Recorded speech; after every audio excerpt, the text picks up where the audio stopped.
Last video में हमने प्रश्नावली 3.2 को हल किया था। अब हमें प्रश्नावली 3.3 को हल करना है। प्रश्नावली 3.3 को हल करने से पहले हमें जानना होगा कि चतुर्भुजों के प्रकारों को समझना होगा।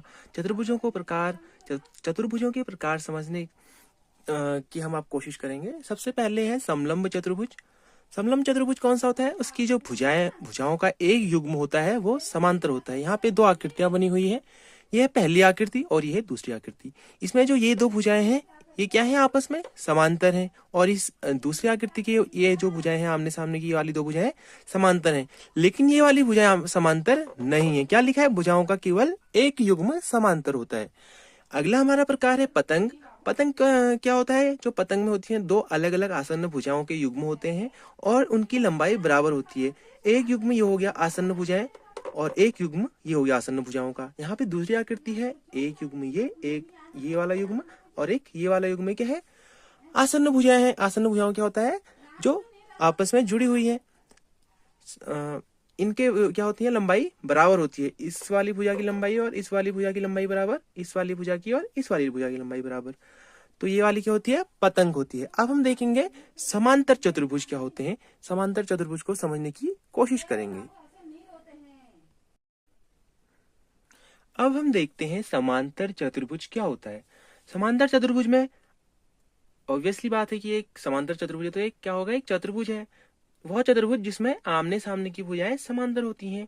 जैसे कि यहाँ पे एक समांतर चतुर्भुज बना हुआ है, इसकी आमने सामने की भुजाएं समांतर हैं। ए बी समांतर है किसके? डीसी के, इसके सामने वाली भुजा। और एडी वाली भुजा समांतर है बीसी के, इसके सामने वाली भुजा। यहाँ पे लिखा हुआ है, ये चिन्ह किसका होता है? समांतर का चिन्ह है। अगला है सम्मुख कोण बराबर माप के होते हैं। सम्मुख कोण यानी कि आमने सामने वाले कोण। यहाँ पे जैसे ये वाला कोण ए है तो इसके सामने वाला कोण बी है। तो अगर ये सब चतुर्भुज समांतर होता है तो इसमें क्या होता है? ए किसके बराबर होता है? बी के बराबर होता है। कोण ए वो कोण बी के बराबर। और यहाँ पे देख सकते हैं, यहाँ पे एक कोण ये है एक्स, तो इसके सामने वाला कोण है वाई। अगर ये समांतर चतुर्भुज है तो ये दोनों क्या होते हैं? सम्मुख कोण है तो ये एक्स बराबर वाई हो जाएगा, ये कोण बराबर हो जाएंगे। देखा जाए तो इनका नाम क्या है? कोण ए डी सी बराबर कोण ए बी सी। वैसे ही कोण ए डी सी बराबर ए बी सी, वैसे ही कोण बी ए डी बराबर कोण बी सी डी। अगला है समांतर चतुर्भुज में जो होता है, जो उसके विकर्ण होते हैं वो एक दूसरे को समद्विभाजित करते हैं। समद्विभाजित का मतलब है कि बराबर दो भागों में बांटते हैं। और बराबर बांटेंगे कहाँ पे? जो उनका कटान बिंदु यानी कि प्रतिच्छेदन का बिंदु होता है। जैसे यहाँ पे ओ पे, यहाँ पे दोनों विकर्ण क्या है? प्रतिच्छेद कर रहे हैं। जो विकर्णों को मैंने क्या है? डैश लाइन से दर्शाया है, डैश डैश से। तो यहाँ पे जो ओ से डी तक की दूरी होगी किसके बराबर होगी? ओ से बी तक की दूरी। वैसे ही ओ से ए तक की दूरी किसके बराबर होगी? ओ से सी तक की दूरी। तो समांतर चतुर्भुज में होता है आमने सामने की भुजाएं समांतर होती हैं और सम्मुख कोण बराबर माप के होते हैं। विकर्ण एक दूसरे को समद्विभाजित करते हैं। और समांतर चतुर्भुज के कुछ उदाहरण हैं, जैसे कि वर्ग है इसका एक उदाहरण। वर्ग में आमने सामने की भुजाएं समांतर होती हैं। और एक उदाहरण है इसका आयत। अब हम देखते हैं प्रश्नावली 3.3। प्रश्नावली 3.3 का पहला सवाल है। यहाँ पे हमें एक आकृति दी हुई है जो है एक समांतर चतुर्भुज है। चतुर्भुज ए बी सी और डी यहाँ पे दिया हुआ है। पहला सवाल हमें बनाना है। इसमें चार छोटे छोटे सवाल है। हमें इसमें बताना है कि जो दिया हुआ है इसमें रिक्त स्थानों की जगह पे क्या आएगा और उसमें लिखना है कि हम वो समांतर चतुर्भुज के कौन से गुण से वो चीज हम लिख रहे हैं। जैसे हमने बताया ना कौन कौन से गुण होते हैं समांतर चतुर्भुज के अभी पहले। तो इसमें पहला है एडी किसके बराबर होगा? एडी कौन सा वाला है? A D. तो एडी किसके बराबर है? बीसी के बराबर है। क्या है? सम्मुख भुजाएं बराबर होती हैं, तो ये किसके बराबर हो जाएगा? बीसी के बराबर।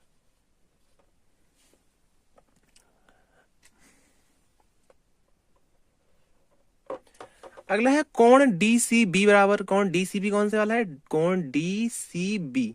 तो डीसीबी की सम्मुख कोण बराबर होते हैं समांतर चतुर्भुज के। तो डीसीबी के सम्मुख कोण है डी ए बी।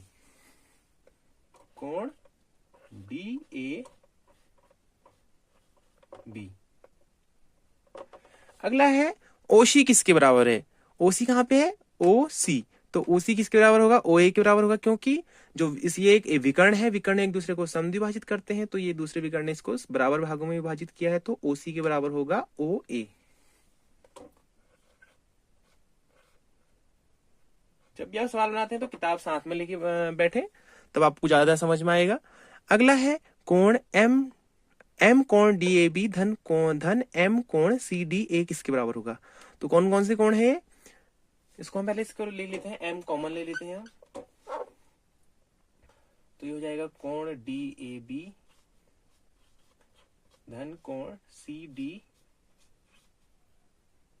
तो ये किसके बराबर होगा, यहाँ पे M तो आएगा यहाँ पे, तो हम बताना है कि ये किसके बराबर है। कोण DAB कौन सा वाला है, कोण DAB और प्लस कौन सा है, कोण CDA,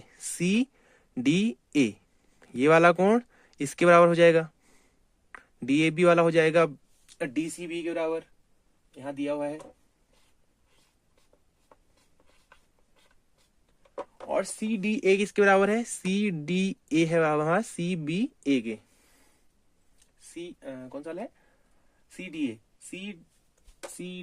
हो जाएगा CBA के।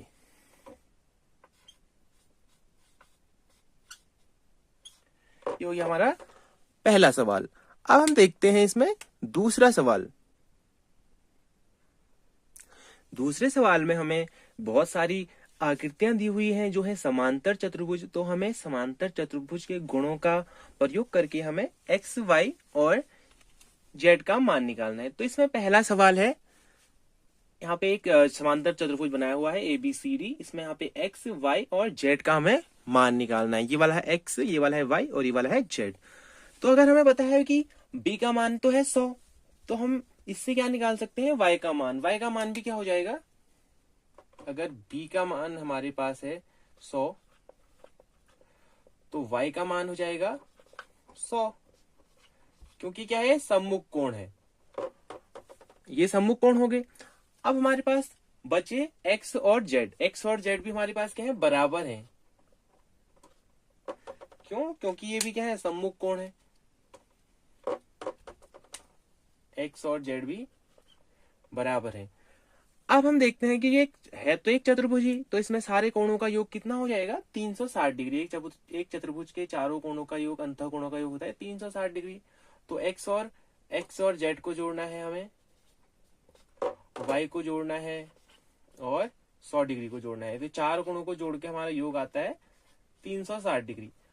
तो इसमें x और z जो है बराबर है, तो हम दोनों को एक बराबर करके किसी एक का मान ले लेते हैं, उसको हम z प्लस z कर लेते हैं। तो ये 2z कर लिया हमने, प्लस y का मान भी कितना है, 100 है, धन 100 बराबर 360 डिग्री।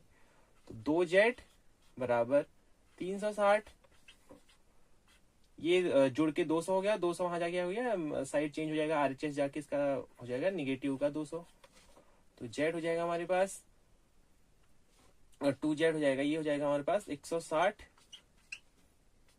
और आगे हो जाएगा हमारा x z बराबर 160/2, ये बराबर हो जाएगा 80 डिग्री के। तो x बराबर, ये हमारी z की वैल्यू है, तो z की वैल्यू हो जाएगी 80। तो x का मान है कितना, x और z का मान है 80 डिग्री और y का मान 100 डिग्री। ऐसे ही हमें इसमें बहुत सारी समांतर चतुर्भुज दिए हुए हैं जिनका हमें मान ऐसे ही निकालना है। तो एक सवाल मैं और बताऊंगा, उसके बाद बाकी इसमें 2-3 सवाल और हैं दूसरे सवाल में ऐसे ही, उनको आप खुद प्रैक्टिस करेंगे, आपके लिए होमवर्क कह सकते हो। ये हमारे पास है दूसरे का दूसरा सवाल। ये भी एक समांतर चतुर्भुज है, इसमें भी हमें x, y और z का मान निकालना है। यहाँ पे x ये वाला है, ये z, ये y, और इसका मान कितना है, 50 डिग्री है इस वाले एंगल का। तो अगर ये वाला 50 है, तो यहाँ पे जो है ये वाला एंगल कितना हो जाएगा, ये भी कितना हो जाएगा, 50 हो जाएगा, क्योंकि ये क्या है, सम्मुख कोण है। ठीक है, तो अब हम इससे निकाल सकते हैं z का मान। z का मान कैसे निकालेंगे, ये एक रैखिक कोण है यहाँ पे, तो z और 50 को जोड़ के हमारे पास कितना होता है, ये हमें पता होना चाहिए, कक्षा 7 में पढ़ चुके हैं।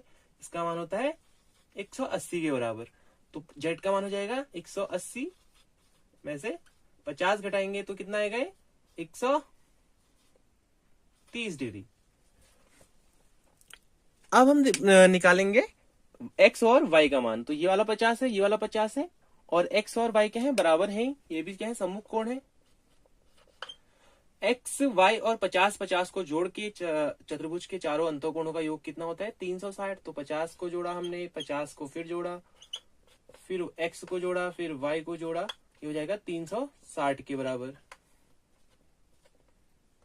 x और y बराबर है तो हम किसी एक का मान ले लेंगे, तो ये जोड़ के ये हो जाएगा 2x प्लस 50 और 50 जोड़ के 100 बराबर 360। 2x बराबर 360 माइनस 100 बराबर कितना आएगा, ये 100 नहीं 260 के बराबर।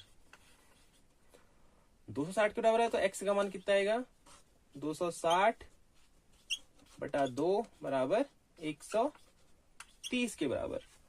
तो 130 के बराबर है तो हमारे पास वैल्यू आ गई x बराबर y बराबर 130 डिग्री।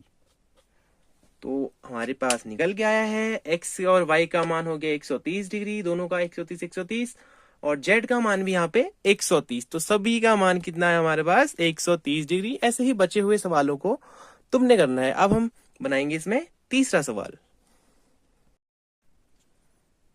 अगला इसमें तीसरा सवाल है, क्या एक चतुर्भुज एबीसीडी समांतर चतुर्भुज हो सकता है यदि, ठीक है, एक चतुर्भुज है एबीसीडी है, उसकी शीर्षों के नाम है, क्या वो समांतर हो सकता है यदि, पहला है इसमें कोण डी और कोण बी का योग क्या हो, 180 डिग्री के बराबर हो। ऐसा कौन सी चतुर्भुज में होता है, या वर्ग में होता है या फिर आयत में हो सकता है। ठीक है, आयत में जैसे मैंने एक वर्ग बना दिया यहाँ पे, इसमें यहाँ पे कोण डी और कोण बी क्या है, 90 डिग्री है, और इसमें फिर अगर हम ए और सी का मान निकालें तो ये भी क्या आएगा, 90 डिग्री का आएगा, क्योंकि ये भी क्या है, सम्मुख कोण है, और जोड़ के क्या है, 360 होना चाहिए। तो पहला तो हो सकता है, क्योंकि इससे क्या बनेगा, एक वर्ग और एक आयत बन सकता है। अगला है इसमें ए बी बराबर डी सी बराबर 8 सेंटीमीटर, मैंने बना रखा है इसमें एक चित्र, ए बी और डी सी ये क्या है, लंबाई इनकी बराबर है 8 सेंटीमीटर, और ए डी और बी सी, ए डी और बी सी इनकी लंबाई है, ए डी की 4 सेंटीमीटर, बी सी की 4.4 सेंटीमीटर। तो ये क्या है, बराबर नहीं है। लेकिन क्या होता है उसमें, किसमें, समांतर चतुर्भुज में आमने सामने की भुजाएं बराबर लंबाई की होती हैं, तो ये एक समांतर चतुर्भुज नहीं बनाएगा। पहला वाला बना रहा है, ठीक है। फिर है अगला, इसमें बना क्या है, तीसरा, कोण ए बराबर 70 डिग्री हो और कोण सी बराबर 65 डिग्री हो। तो यहां मैंने बनाया है एक चतुर्भुज, कोण ए और कोण सी, ये क्या है, सम्मुख कोण है। तो सम्मुख कोण यहाँ क्या होने चाहिए, इसमें समांतर चतुर्भुज में बराबर होने चाहिए, तब वो समांतर चतुर्भुज होता है। लेकिन यहाँ कोण ए और सी जो सम्मुख कोण है वो आपस में बराबर नहीं है, इसलिए ये एक समांतर चतुर्भुज नहीं है। अब हम देखते हैं अगला सवाल, यानी कि चौथा सवाल। चौथा सवाल है, हमें एक ऐसी आकृति बनानी है जो समांतर चतुर्भुज ना हो, लेकिन उसमें जो सम्मुख कोण है वो आपस में बराबर हो। हमें ऐसी आकृति बनानी है। ऐसी आकृति कौन सी होती है, पतंग होती है। इसमें जो सम्मुख कोण होते हैं वो बराबर होते हैं, ये वाला कोण ये वाला कोण के बराबर होता है, ये कोण इस कोण के बराबर होता है, लेकिन इसकी जो भुजाएं हैं वो समांतर नहीं है, इसलिए क्या है, एक समांतर चतुर्भुज नहीं है। वह आकृति जो समांतर चतुर्भुज नहीं है लेकिन जिसके सम्मुख कोण बराबर होते हैं वो है पतंग। अब हम देखते हैं पांचवा सवाल।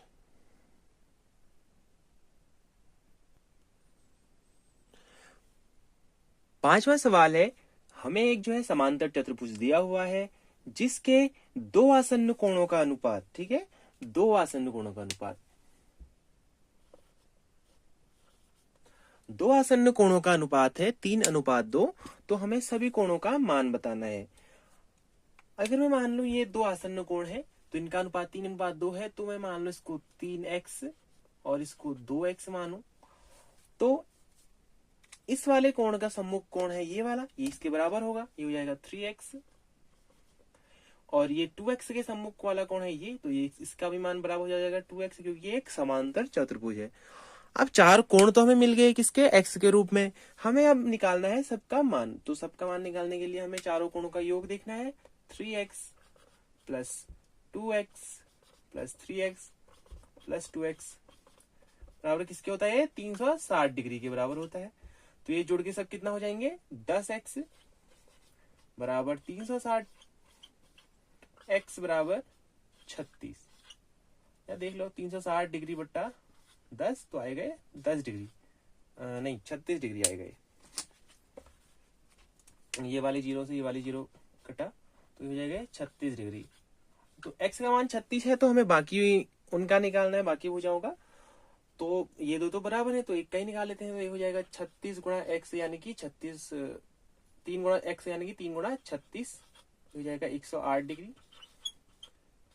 एक हो जाएगा 2 गुणा 36 बराबर 72 डिग्री, 72। जो जहां पे 3x है उनका मान है 108 डिग्री, जहां पे 2x है उसका मान है 72 डिग्री। अब हम देखते हैं छठा सवाल। छठा सवाल है समांतर चतुर्भुज एक जिसमें जो है दो आसन्न कोणों के मान बराबर हैं, तो हमें जो है सभी कोणों के मान इसमें ज्ञात करने हैं।